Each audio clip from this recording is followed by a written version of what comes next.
हिमाचल पूरा का पूरा केंद्र सरकार के रहमो करम पर चल रहा है। शब्द ठीक नहीं है तब मैं, लेकिन फिर भी उसके बावजूद मैं कहना पड़ रहा है। आईपीएस का एक कर्मचारी आया और संकोच से कागज बाजू में दबा करके आए थे और मुझे कहने लगे कि आपका साइन चाहिए और आपका आधार कार्ड का वो नंबर चाहिए। मैंने कहा बोलिए किस बात के लिए। अपने ही कर्मों से उनकी सरकार टूटने के कगार पर आ गई थी, बच गई है, गनीमत है। 4-4, 5-5 मंत्रियों की ड्यूटी लगाई अलग अलग जगह से कि आप जाइए प्रेस कॉन्फ्रेंस करिए, कि नड्डा जी ने कुछ नहीं किया। और अभी मैं हाल ही में देख रहा था कि अभी शायद कल या परसों की बैठक रखी उनने, प्लानिंग की बैठक, जो प्री बजट मीटिंग होती है, उसमें हिमाचल प्रदेश के वरिष्ठ अधिकारी वहां पर उपस्थित नहीं थे। उन्हें आना उचित नहीं समझा। यानी कि मुख्यमंत्री की हालत इस तरह की हो गई कि अधिकारी जिन्होंने सारा प्लान करना है, बजट को प्लान करना है और बजट प्लान करने के लिए जिनकी प्रेजेंस आवश्यक है, वो बैठक में ही शामिल नहीं थे। और एक तरफ से केंद्र से सहयोग लेकर के सरकार चलाना चाहते हैं। प्रदेश की आर्थिक स्थिति तो ऐसी है नहीं, लेकिन उसके बावजूद नीति आयोग की बैठक होती है, उसमें कांग्रेस पार्टी फैसला करती है कि हम बहिष्कार करेंगे। मुख्यमंत्री शिमला से उड़ान भर करके दिल्ली पहुंच जाते हैं, लेकिन दिल्ली में बैठक में भाग नहीं लेते हैं, दिल्ली में होने के बावजूद भी।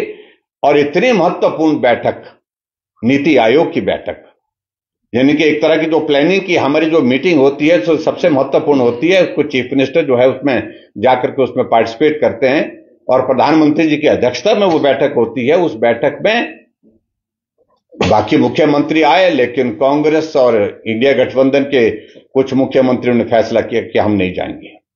जबकि हिमाचल पूरा का पूरा केंद्र सरकार के रहमो करम पर चल रहा है। शब्द ठीक नहीं है तब मैं, लेकिन फिर भी उसके बावजूद मैं कहना पड़ रहा है। केंद्र के सहयोग के बिना नहीं चल सकता है, लेकिन उसके बावजूद ऐसी बैठकों का बहिष्कार करना।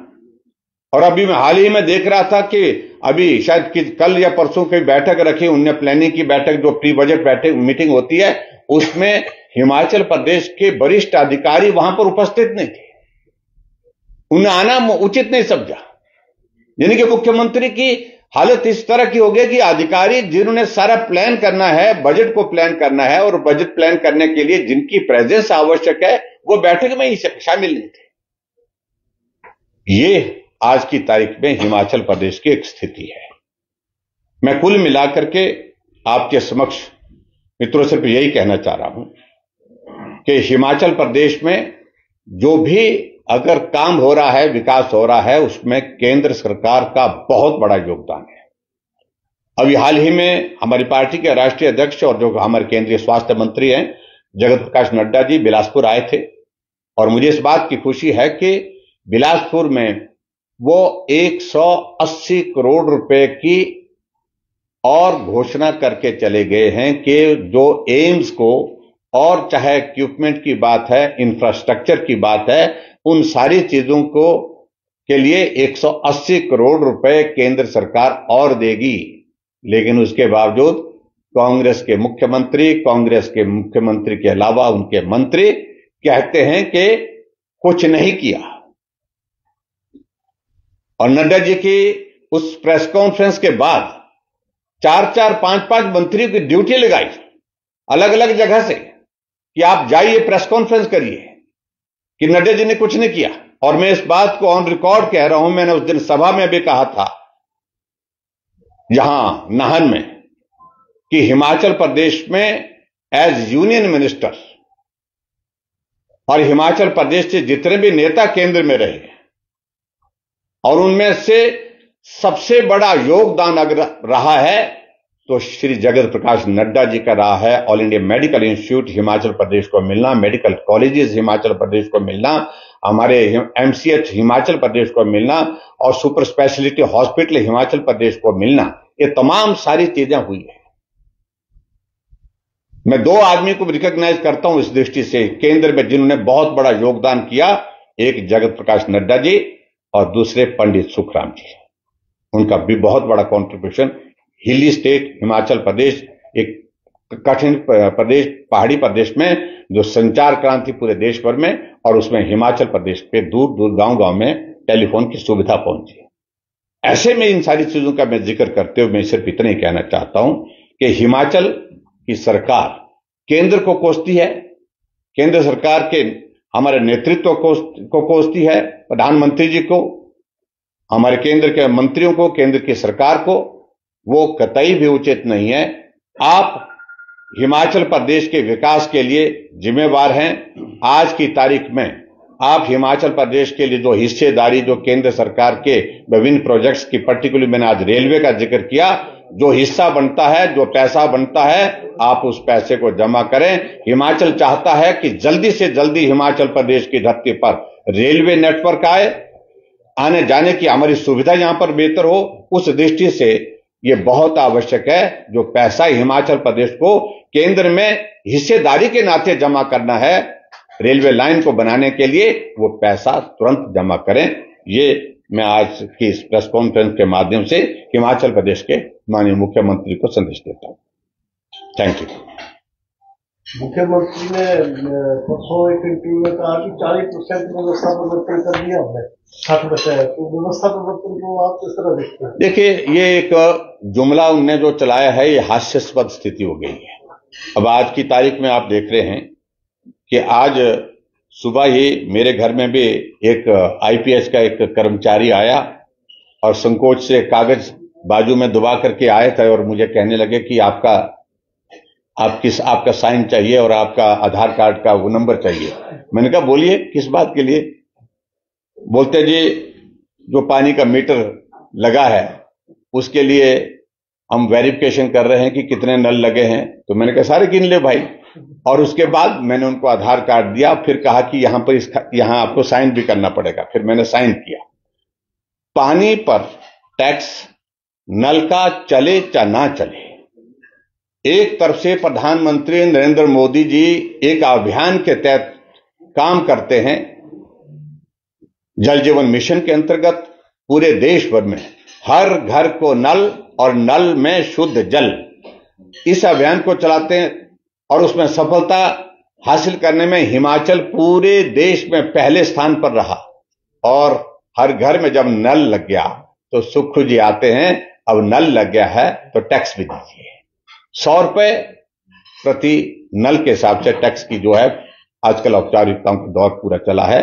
मैं व्यक्तिगत रूप से अपनी बात नहीं कर रहा हूं, हम तो देंगे ही देंगे, हमने कभी नहीं बोला कि नहीं देंगे। लेकिन हमने इसी बात को लेकर के इस बात को सोचा था कि पानी देना पुण्य का कार्य है, खासतौर से ग्रामीण क्षेत्रों में, और यह सरकार का दायित्व है। और हमने तय किया था लगभग 35 करोड़ रुपए रेवेन्यू उस वक्त आता था पानी का, और हमने कहा ये 35 करोड़ रुपए से बहुत स्टेट की, प्रदेश की आर्थिकी में बहुत फर्क नहीं पड़ेगा। लेकिन इसलिए हमने कहा था कि अगर हमारा मिशन हर घर को नल, जो आदरणीय प्रधानमंत्री जी ने शुरू किया, हर घर को नल और नल में शुद्ध जल, ये मुझे लगता है इस पवित्र भावना के साथ हमको पूरा करना चाहिए। इसलिए हमने कहा था कि गांव के जो हमारे लोग रहते हैं उनको पीने की पानी की सुविधा फ्री ऑफ कॉस्ट होनी चाहिए। हमने कोई गलत इस तरह का फैसला नहीं किया था। लेकिन अब उसमें आगे बढ़कर के सुखू जी व्यवस्था परिवर्तन में अब टॉयलेट तक चले गए। और अब मुझे हैरानी इस बात की है कि एक और नेशनल लेवल के चैनल में, बहुत प्रतिष्ठित चैनल में इंटरव्यू ले रहे हैं, वहां झूठ बोल रहे हैं कि ये तो भारतीय जनता पार्टी ने शुरू। हमें बताएं नोटिफिकेशन, 2018 की नोटिफिकेशन हमारे पास है। सिर्फ शिमला कॉर्पोरेशन के लिए सीवरेज टैक्स का एक फैसला हुआ था कि 10 इस पानी के इसका सेस का एक फैसला हुआ था, जिसमें अगर कॉर्पोरेशन चाहे तो 10% उसमें इंक्रीज एनुअली कर सकती है, अगर कॉर्पोरेशन पास करती है। वो भी स्टेट गवर्नमेंट के लिए नहीं, पैसा कॉर्पोरेशन के अपनी आय को बढ़ाने के लिए फैसला किया था। इसके अलावा कोई फैसला नहीं किया, कोई नोटिफिकेशन नहीं है, जो झूठ बोल रहे हैं। लेकिन यहां तो कहा कि टॉयलेट की सीट गिनी जाएगी और टॉयलेट सीट जितनी लगी हुई उसके मुताबिक जो है वो 25 रुपए के हिसाब से जो है वो टैक्स लगाया जाएगा। लेकिन जब जैसे इस पर शोर पड़ा तो सेम डे बैक डेट से उस नोटिफिकेशन को विड्रॉ कर दिया गया। कितना झूठ बोलते हैं। और एक चैनल में बोल रहे हैं, बोल करके ये बता रहे हैं कि ये तो हमने शुरू नहीं किया, ये तो भारतीय जनता पार्टी की सरकार ने शुरू किया। और आगे एक बात और कहने लगे, वो मुझे हैरानी इस बात क्योंकि कि जब पूछा गया शिमला विवाद को लेकर के, शिमला के संजौली विवाद को लेकर के, कहा कि जयराम ठाकुर ने जो और बीजेपी की गवर्नमेंट ने जो है वो सुरेश भारद्वाज ने 12 लाख रुपए दिए है मस्जिद को बनाने के लिए। हमने कहा बताइए कहां सैंक्शन है, कौन सी सैंक्शन है, कब दिया है। लेकिन हैरानी की बात, एक प्रदेश का मुख्यमंत्री संवैधानिक दायित्व पर बैठा हुआ इतना झूठ बोले, और झूठ बोलते हुए न लज्जा है न शर्म है, ये बहुत बड़ी चिंता की बात है। कांग्रेस सरकार अपना कार्यकाल पूरा करेगी या मिशन लोटस भी शुरू होगा? मिशन लोटस तो शुरू किया ही नहीं था, ये आपको गलतफहमी है और गलतफहमी को मत फैलाइए। अपने ही कर्मों से उनकी सरकार टूटने के कगार पर आ गई थी, बच गई है, गनीमत है। आपके विधायक उन्होंने नहीं बोला, प्रेस उन्होंने ये बोला कि हमारे संपर्क में है, लेकिन लोटस करेंगे ऐसा वो विधायक तय नहीं करता, पार्टी तय करेगी जो भी चीजों को लेकर। लेकिन ऑपरेशन लोटस का सवाल ही पैदा नहीं होता जब उनके विधायक अपने आप छोड़ करके चले गए। कहीं तो जाएंगे वो। हम राजनीतिक क्षेत्र में हैं, भारतीय जनता पार्टी हमारी पार्टी है, हमारी पार्टी से संपर्क किया, उन्होंने कहा हम आपके साथ आना चाहते हैं। हमने कहा हमारे साथ आना चाहता, आप हमारे साथ आइए। तो आपने भी किया था कि 4 जो लोकसभा चुनाव और उपचुनाव हो रही है, हिमाचल में सरकार बैठी, तो ये सारी चीजों को लेकर सरकार, तो मैं कह सकता हूं कि अभी तक भी बहुत ज्यादा ऐसे हालात में नहीं है कि बहुत मजबूत है। दावे तो कर रहे हैं, लेकिन हकीकत यह है कि अंदर क्या चल रहा है।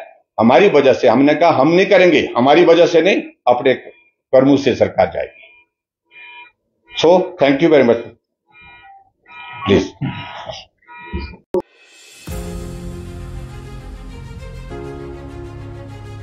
हिमाचल प्रदेश के जाने माने ज्वेलरी ब्रांड भूषण ज्वेलर्स ने त्योहारी सीजन में धमाकेदार ऑफर्स और उपहार लाकर लोगों के बीच में गजब की उत्सुकता पैदा कर दी है। अब हर कोई भूषण ज्वेलर्स में खरीदारी कर चमचमाती गाड़ी और स्कूटी इत्यादि जीतना चाहता है। सोलन के पुराने बस स्टैंड से कुछ ही दूरी पर मौजूद भूषण ज्वेलर्स ने आज से 10 साल पहले आभूषणों की दुनिया में ऐसी एंट्री मारी कि अब हर कोई भूषण ज्वेलर्स पर आंख बंद करके विश्वास करता है। इसी विश्वास और भरोसे के चलते भूषण ज्वेलर्स अपने ग्राहकों के लिए एक ऐसी स्कीम लेकर आया है जिसमें ग्राहक 10,000 की खरीदारी करने पर चमचमाती कार, स्कूटी या अन्य उपहारों को अपने घर ले जा सकता है। भूषण ज्वेलर्स के एमडी विनय गुप्ता ने बताया कि त्योहारी सीजन पर विशेष डिस्काउंट के साथ साथ 10,000 की खरीदारी पर एक लकी कूपन दिया जाएगा, और यदि इससे ज्यादा खरीदारी होती है तो हर 10,000 पर एक और कूपन ग्राहक को दिया जाएगा। इन्हीं लकी कूपन में से 3 लोगों को चमचमाती हैचबैक कार दी जाएगी, तो वहीं 5 शानदार स्कूटियां भी ग्राहकों को मिलेंगी। इतना ही नहीं, और भी सैकड़ों इनाम भूषण ज्वेलर्स द्वारा इस बार खास तौर पर रखे गए हैं, और ये लकी ड्रॉ 15 दिसंबर को जनता के बीच में पेश किया जाएगा। स्कीम अभी 25 सितंबर से शुरू हुई है, जो कि अक्टूबर, नवंबर और दिसंबर 11 तक वो कंटिन्यू चलेगी। 10,000 रुपये की शॉपिंग करने पर हम एक कूपन देते हैं। सपोज आप 2 लाख का सामान लेते हैं तो आपको 20 कूपन मिलेंगे। 20 कूपन मतलब जितने भी आपके पास कूपन है उसका लकी ड्रॉ अंदाज़ा 15 दिसंबर को हम उसका ड्रॉ निकालेंगे, जो कि मीडिया के सामने और प्रमुख व्यक्तियों द्वारा सभी ग्राहकों के सामने हम निकालेंगे लकी ड्रॉस का। विनय गुप्ता ने अधिक जानकारी देते हुए बताया कि भूषण ज्वेलर्स अन्य ज्वेलर्स से एकदम अलग हैं। बात चाहे आभूषणों की गुणवत्ता की हो, मॉडर्न और एंटीक डिजाइन की, या फिर भूषण ज्वेलर्स में कार्य कर रहे कर्मचारियों के व्यवहार की, यहाँ सब कुछ अलग मिलेगा और इसका अनुभव कोई भी ग्राहक वहाँ पहुँच कर सकता है। गोल्ड कड़ा या टेम्पो ज्वेलरी लेना चाहते हैं तो ये है बेस्ट ऑप्शन।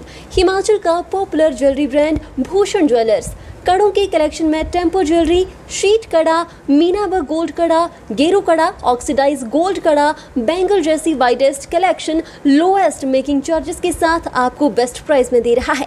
तो अगर आप भी चाहते हैं गोल्ड कड़ा या टेम्पो ज्वेलरी खरीदना तो जरूर विजिट कीजिए भूषण ज्वेलर्स, लोअर बाजार, सोलन। सोने की कीमतों में बढ़ोतरी होने की संभावनाओं के चलते इन दिनों भूषण ज्वेलर्स सोलन में ग्राहकों की भीड़ उमड़ पड़ी है। कीमतों में बढ़ोतरी से पहले ग्राहक खरीदारी करने भूषण ज्वेलर्स सोलन पहुंच रहे हैं। भूषण ज्वेलर शोरूम के मालिकों का कहना है कि आप भी भूषण ज्वेलर्स शोरूम सोलन आएं और पाएं नई कलेक्शन के साथ बेहतरीन डिजाइन्स। भूषण ज्वेलर्स सोलन।